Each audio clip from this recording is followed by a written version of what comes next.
तो आपको लगता है कि इंट्रा पार्टी इलेक्शन होंगे एमक्यूएम के अंदर? ये तो कोई चीज़ ही नहीं है, जब पार्टी आपस में डिसाइड करेगी तो वो भी हो जाएगी। ये पब्लिक का तो काम नहीं है, ये तो पार्टी के अंदर का मसला है। क्योंकि हमारे ज़राए में बताते हैं कि इंट्रा पार्टी इलेक्शन को लेके एमक्यूएम में बड़े इख्तिलाफ़ात हैं कि होने चाहिए। कि फिर मैं आपको कहूँगा, हर सियासी जमात में इख्तिलाफ़ होता है, हर घर में इख्तिलाफ़ होता है, मियाँ बीवी में रोज़ाना इख्तिलाफ़ होते हैं। लेकिन असल बात यह है कि आज 2 ढाई साल हो गए ना, 3 साल हम मिल के चल रहे हैं और किसी भी पॉलिसी पे किसी को किसी से इख्तिलाफ़ नहीं।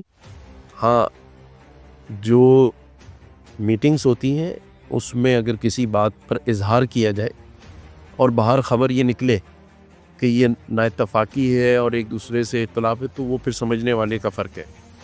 आज जब भी मैं यहाँ कोई मीटिंग करता हूँ तो आपने देखा होगा कि उसमें सारे लोग मौजूद होते हैं, सबकी नुमाइंदगी है। तीनों फैक्शंस जो हमने जोड़े थे वो सभी लोग साथ हैं।